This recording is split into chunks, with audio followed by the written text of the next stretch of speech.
Terbaring lemah di rumah sakit karena meningitis seperti yang terjadi pada Olga saat ini pernah juga menimpa Ashanti. Tak hanya sebatas itu, istri Anang Hermansyah ini juga bahkan pernah 2 kali alami keguguran. Meski sempat mengalami serangkaian peristiwa pahit bertubi-tubi yang membuatnya terhempas seperti tak berdaya, kini Ashanti layak bersyukur. Ia hamil lagi untuk ketiga kalinya. Usia kandungannya sudah hampir 2 bulan. Dibayangi pengalaman pahit keguguran hingga 2 kali, Ashanti sebenarnya ingin merahasiakan kehamilannya yang ketiga ini.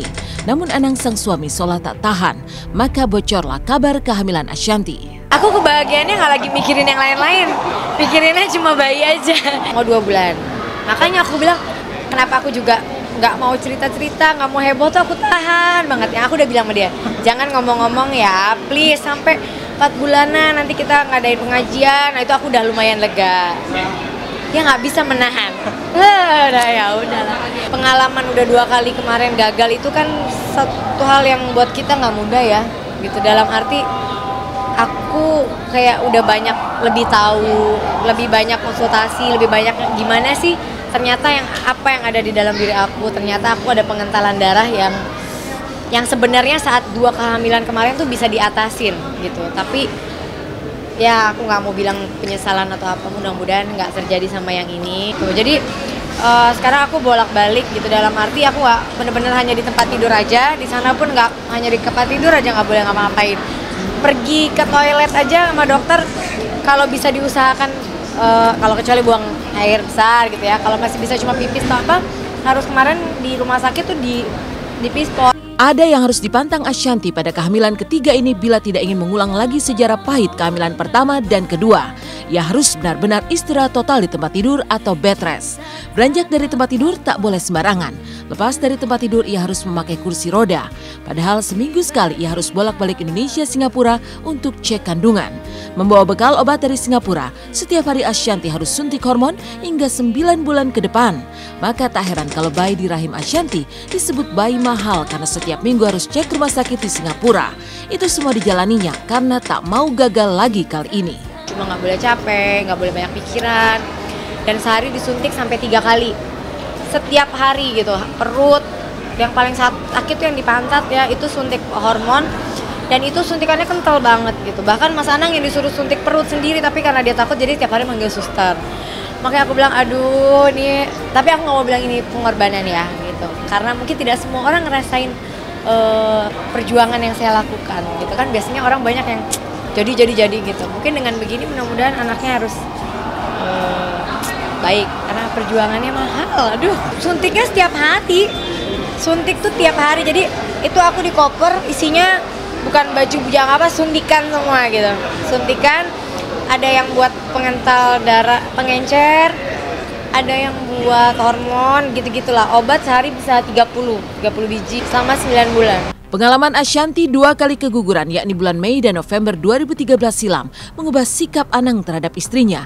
Tak mau lagi pengalaman kelam itu terulang, Anang pun jadi super protektif terhadap Ashanti. Boleh jadi terkesan makin cerewet di mata Ashanti. Anang tak henti-hentinya mengingatkan Ashanti tak boleh capek demi calon buah cinta yang mereka idam-idamkan selama ini. Melarang ini dan itu termasuk melarang menyanyi lagi selama hamil. Namun anehnya, Ashanti bukan menjauh tapi justru makin manja pada Anang. Memang kejadian kan tidak pernah kita tahu, baru selang berapa hari ya. Akhirnya Ashanti kemarin tadi malam pendarahan. Dan akhirnya dokter mengambil tindakan untuk ya melepas dulu karena faktor pendarahannya. Makanya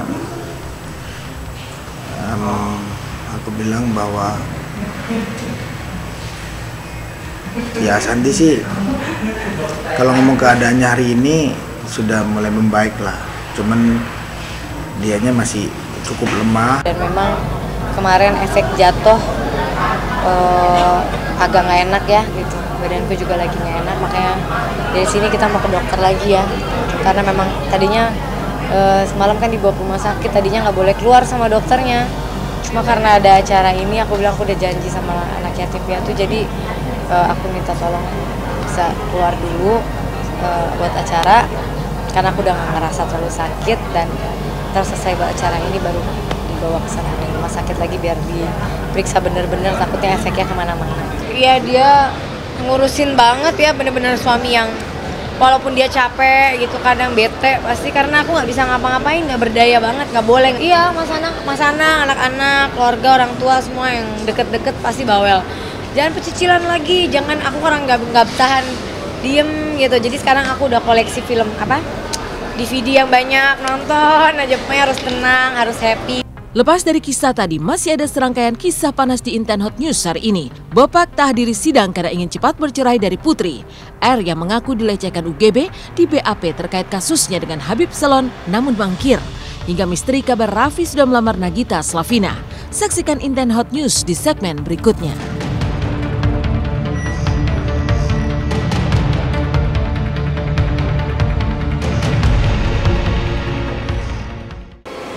Maka inilah sederetan kisah panas dalam Intense Hot News hari ini. Mulai dari komedian Bopak yang tak hadiri sidang karena ingin cepat bercerai, sosok R mantan pasien UGB yang langsung di BAP terkait kasusnya dengan Habib Salon, hingga benarkah Raffi Ahmad sudah melamar Gigi? Simak setelah yang berikut ini.